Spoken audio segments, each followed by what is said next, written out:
Make more content, they said. Make more content. So, I thought I would do a little review of my Carvin Alan Holdsworth model HH2X. There's very little about them on YouTube. I've searched myself before I bought it. I tried looking, and really there was only very few short videos. So I thought I'd make this one. I've had this a long time now. This one still says Carvin, whereas the new ones say Kiesel, obviously here. So I can tell you what it's been like to live like and work with and play this guitar on an almost daily basis as a teacher and as a performing musician.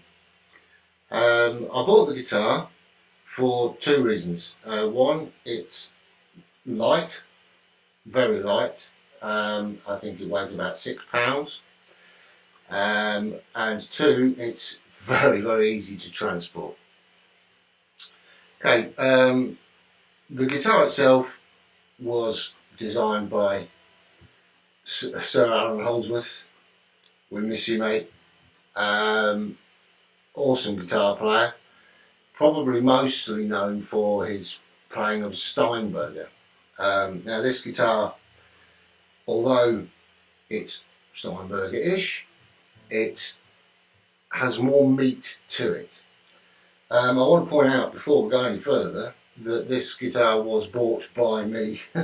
There's no product endorsement here or anything. This is just really to let you know what these things are like, because I couldn't find much information when I was looking to buy one. So let me have a little run through it for you. Now, originally, when you buy these, you go to what is now the Kiesel site, and they are ultimately customizable.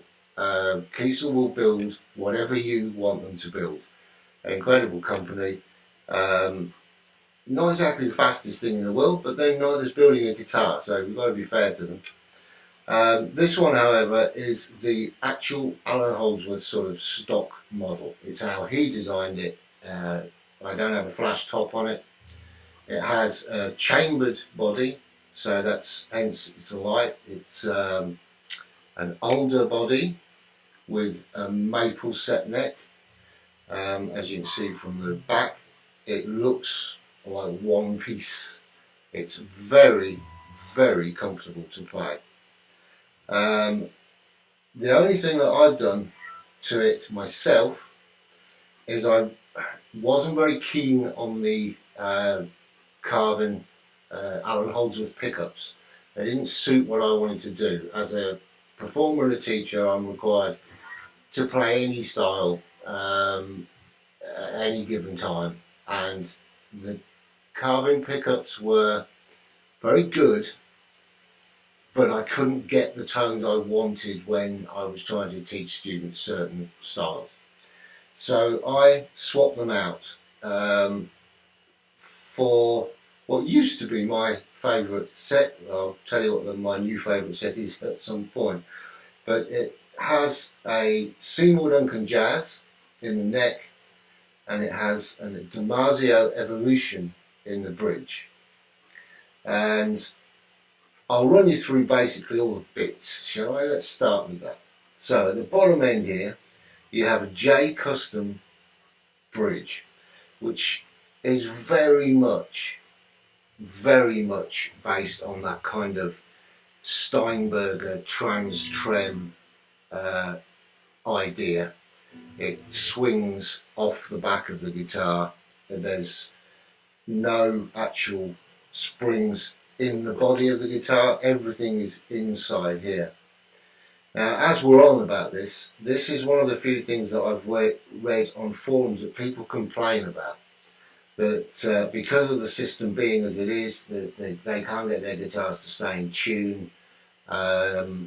So they basically, the Steinberger has a lock, a little key, I don't know whether you can see that, just here, which locks the bridge in place, and a lot of people just lock it and use it like a fixed hardtail guitar.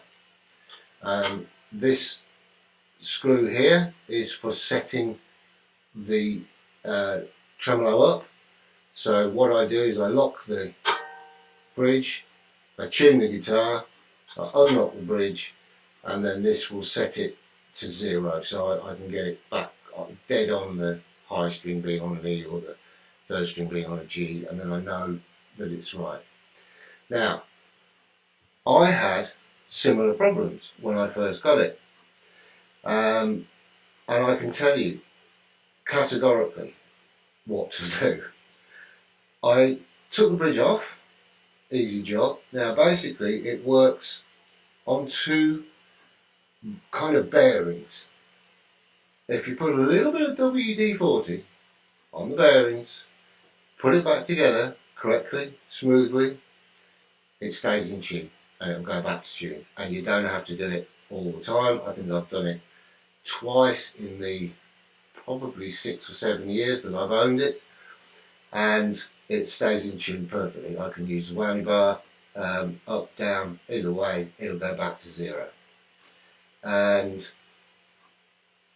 I think also the more you use it, the more it wears in, the more accurate it is. Now, as for the strings, people shy away from these for a lot of things. The headless thing's not for everybody. It's becoming a bigger thing now, which is why I thought I'd point it out. A lot of my students have seen this thing a million times, and they'll tell you what it can and can't do. I don't have any coil splits on it. It's just like, say, an LP kind of setup. It's neck pickup, both pickups, back pickup. My only gripe about the guitar really is this little toggle switch. It's too small and it's in the wrong place. It should be here. When you're playing and you've got your whammy bar here and you want to change pickup settings, it's just in the wrong place. It's neither an S-type where you can get to it easily here, or an LP type where you can get to it easily here. If it was me redesigning the guitar, I'd put that there and I wouldn't have a problem. Okay. In the future, I am thinking of coil tapping these to get a better tone, but I'm also considering changing the pickups at some time. As the music I actually play in the bands I'm in now, it is slightly different to the music I played in my previous band, so I need to make this work for me again in that situation. So that's the bridge, J Custom Trim. All the components are very high quality. I have had to change the tiny toggle switch because the first one lost its 3 positions. It kind of only had 2, but I have to say I use this thing to teach at school 5 days a week, and I have put a lot of miles on it, so it might be a very long time before you have to do it, and it's a really simple job. Some people will put the full size switch in. All I did was I found a perfectly fitting little rubber cap to put on the end to give me that sort of grip, and I've kind of got used to where it is, but like I say, you're better off there. Okay, so then you get what modifications I've done for my spec. So I've got some chrome pickup rings, and like I say, the DiMaggio Evolution and the Seymour Duncan Jazz.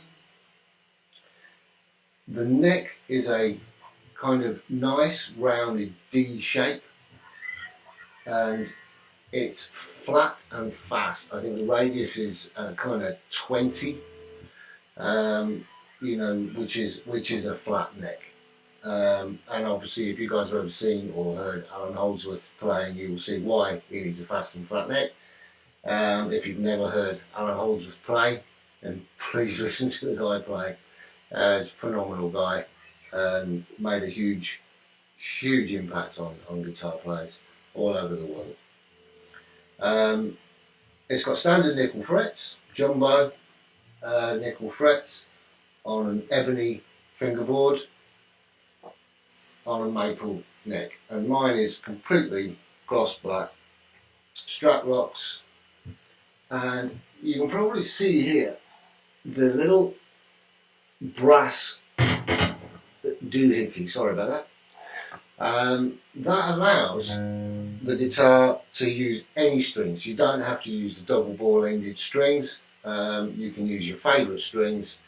You just put them into this end, pull it through the brass block, lock them in, tune up with that end, job done. Easy as that. Honestly, it's probably the easiest guitar I've ever had to change strings on. I mean, headless guitars with a double ball ended, it's the easiest. It's just pop, lock, job done. This one you just have to pull through and lock with the little Allen key there. Very easy. I'll not much more to say about it really, except that it's exceptionally well made. There's no fret sprout at all. The frets are rounded off. The fingerboard plays like you've owned it for years. Kiesel, as they're now called, know what they're doing when they make guitars, believe me. It might not be the first name you think of when you're thinking of buying a guitar, especially in the UK. And you might look at this and think, well, it's just a travel guitar, or it's just like a miniaturised Telecaster. It's a full-size 25.25 inch scale length. It's a full-size guitar, and it basically, why do you need that? Yeah, most of my guitars have headstocks. They're standard guitars. This one is just a little bit smaller. It's mega comfy when I'm playing for hours and hours and hours. You know, when it's around your neck, it's great. There is one more slight addition I would have done had I been patient and ordered one myself. I would have had a belly cut put in it.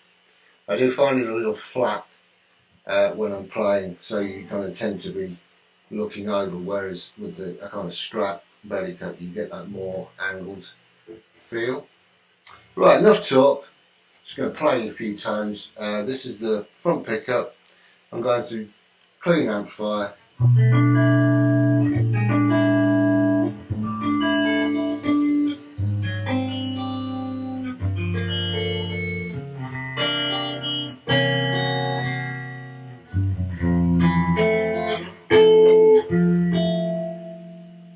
Just beautiful. It's balanced across the strings.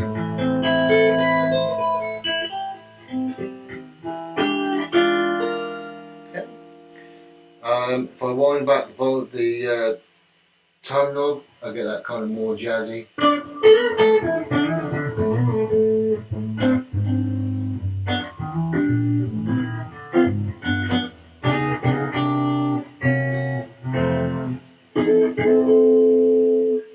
Sound is beautiful. I'll wind that back up for you. These are super smooth, super smooth.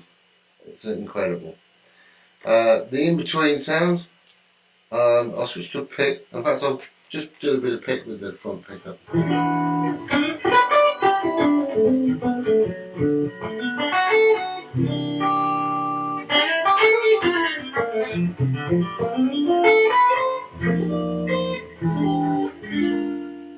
Okay, you get the idea.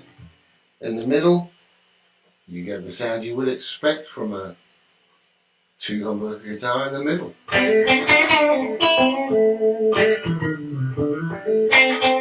That slight nasal quality.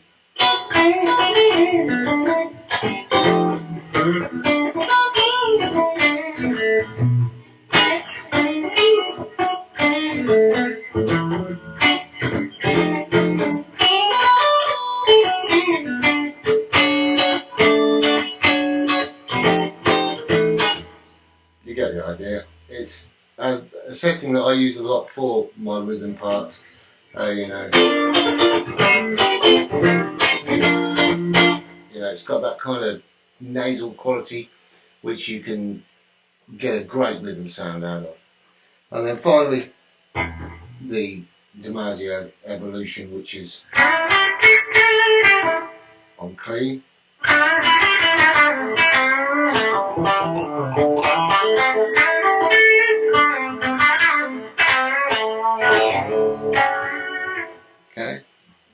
much what you expect from a back pickup. The feel of the guitar and the tonal qualities are fantastic. Okay, now I'm going to play with kind of some bite and then with some real full-on distortion. I'll stop talking and I'll just point at what pickup I've got on. So, start back on the front. This is more of a kind of...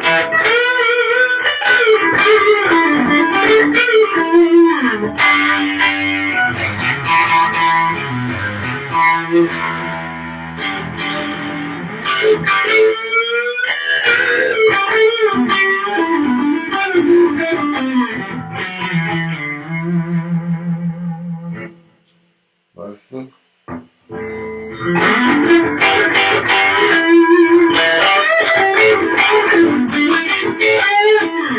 And that's a nice sound. I like to back off slightly there.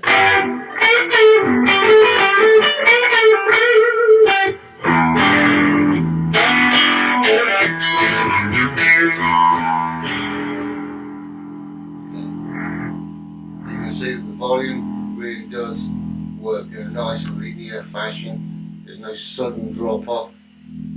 It's beautiful. And then of course the back pickup.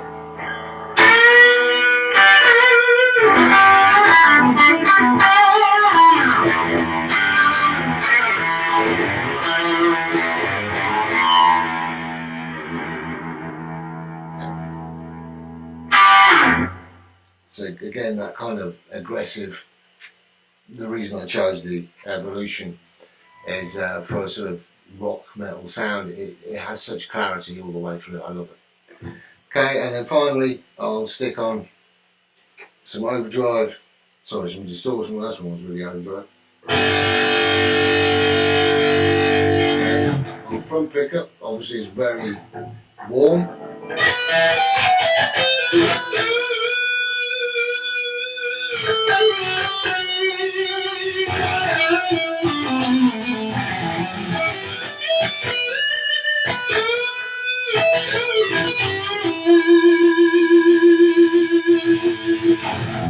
Beautiful.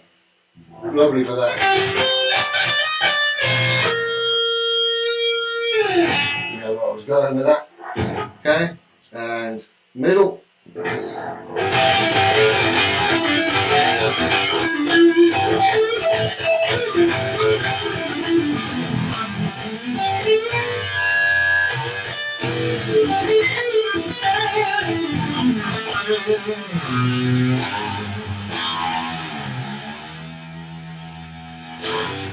Okay, and finally the back pickup.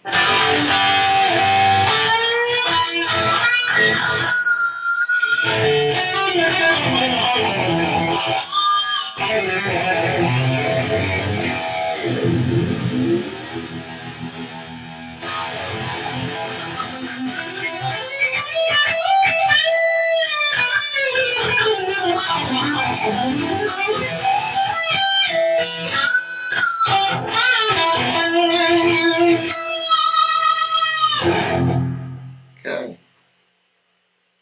ladies and gentlemen, the Carvin, now Kiesel, HH2X. And remember, mine really is the straight model. Not cheap, but when you consider that you're getting a hand-built guitar, they're cheaper than a lot of ways of getting it, because you buy direct from the factory and you can say, I want luminaire side dots, I want prisms instead of dots on there. You can tell them what you like and they'll build it how you like it. I just wanted to let people know that, you know, especially people like myself, when I was looking to buy one, there was so little on the internet that gave me any idea of how it felt, how long it would last, you know, how structurally brilliantly built they were. So I had to take a punt, really, and it's a fantastic guitar. It's actually goes in the overhead locker in an aeroplane, which is great, rather than chucking your guitar in the storage and hoping that the storage guys don't bounce it 4 times off the floor on the way to the aeroplane. You can look after your guitar all the way. It came in a proper fitted hard case, which is not much bigger than the guitar.